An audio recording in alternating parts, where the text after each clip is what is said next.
Meron pang isang video dyan na makikita yung bata na anak ni suspect, anak ni Police Master Sergeant Jonel Nuesca na nananambunot. Okay, pakita natin. Ayun, okay. Alright, cut, stop. Okay. Marami sa inyo nagsabi na ang nag-provoke talaga dito ay yung bata. True. Pero hindi ko po sisisihin yung bata at dapat po hindi natin sisihin yung anak ni Police Master Sergeant Jonel Nuesca.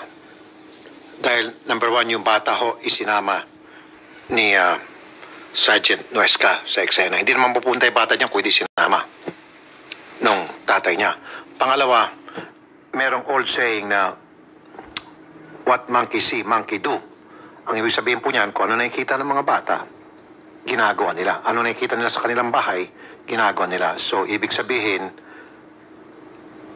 kung ano po yung pagmulat ng mata ng bata na kanyang nakagisnan, yun lang po ang ginagawa niyang pag-react sa any given situation. In this case, violente po ang pamamahay ni Police Senior Master Sergeant Nuesca na ever since talagang nasa Zoom? Nasa Zoom meeting daw po ang mga taga-IAS, sir. Okay. Sige, mag-meeting pa more kayo. Alam niyo itong mga taga-IAS, nung panahon pa ng nasa kabilang istasyon po kami, Gamit ang Tough Mama Appliances, ang reliable home buddy mo. Mabibili ito sa mga supermarket. ang sertipikadong murderer po ito. And then, Tapos, yung tapong, opo, yung anak ko po. Anak kong 12 anyos lang po. 12 years old, sasagasaan niya. Opo. Okay. Tapos, meron din pong pangyayari na nakainom po siya, bigla po niya sinugod uli si Frank. Ang sabi po niya, mayayabang kayo, ganito, ganyan, nagmura po siya. Gusto niyong ilabas ko yung pagkademonyo ko. Yun po ang sabi niya, may record din po kami nun sa pulis. Naka-blatter po yun? Opo, naka-blatter po yun. Meron din po kaming video nun. Okay, yung pong tinangka niya sa gasaan yung inyo pong kapatid at pamangkin, ano po nag-provoke sa kanya noon? Ba't niya ho nagawa yun? Hindi ko po alam. Anak ko po yun. Anak ko po yun, sir. Yung 12 anyos. Okay, anak. Pamangkin po ni Frank. Okay, bakit niya po nagawa yun? Hindi ko po alam, sir. Oh, okay. Now, ma'am, nabanggit niyo sa amin kanina sa baba, nagmula po ang gusot na ito, lahat ay sapagkat meron pong ibinebentang lupa yung inyo pong mother. Opo. Si Nanay Sonia kay pulis. Opo. Opo. And then, hindi po nagkaunawaan hanggang sa bandang huli, si Nanay ni-refund na lang po yung 40,000 para tapos ng problema. Tama? Opo. However, Ganito po yun, sir. Sige po. Nagbenta po yung nanay ko ng lupa para po magka-right of way sila. Di binili naman po nila. Humingi po ng 40,000 yung nanay ko para po sa titulo. Pagkatapos po, hindi po nagtagal, binawi po nila. yung 40,000, buo. Opo, buong-buo po yun. Nakaano rin po yun sa barangay. Sa barangay ho, nagkasolian po ng pera. Okay. After noon, kinasuhan niya yung mother ko ng estafa, mangloloko, ganyan. Ang dami niyang inaano sa nanay ko. Teka muna, matapos niya matanggap yung pera, yung refund, saka siya nagkaso. Opo. Oh, paano pa maging estafa yun? Nakuha na niya yung pera. Kaya nga po.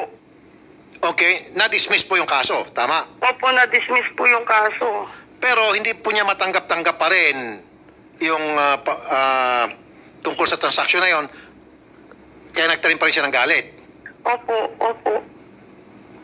Oh. Marami na po silang ginagawa pero hindi po kami uma-action para po walang gulo. Pero sila po ang nag-uumpisa po talaga ng gulo. Kaya kung makikita nyo sa video, hindi naman po lumalaban yung kapatid ko tsaka ang nanay ko eh.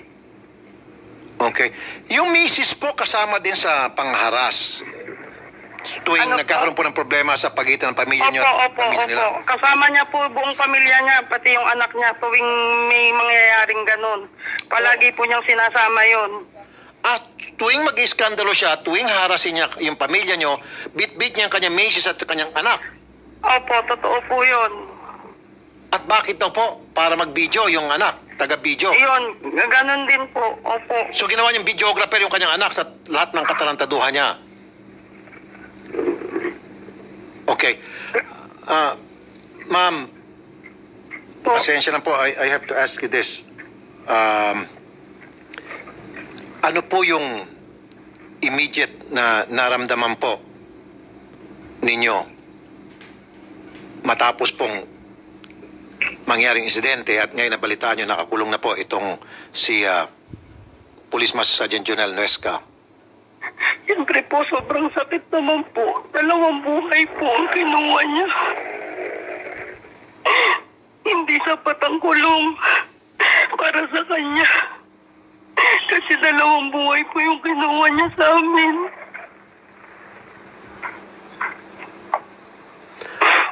Matapos po yung pamamaril, ano po yung kanyang kasunod na ginawa? Kasi naputo na po yung video doon.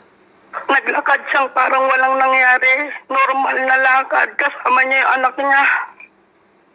Naglakad parang wala nangyari pauwi ng bahay?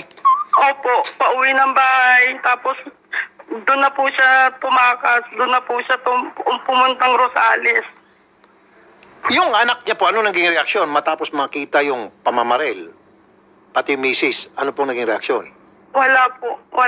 Parang normal lang din po. Parang sanay na po yung anak niyang ganun. Maging yung misis niya po. Opo. Okay. Ano pong trabaho, ma'am, ni Sir Frank? Construction worker po. Minsan po nagsa-sideline po siyang kargador. Okay, para makatulong po sa pamilya. Opo, kasi po may anak po siya, sir. Ilang taon po yung bata? 1 taon po, sir.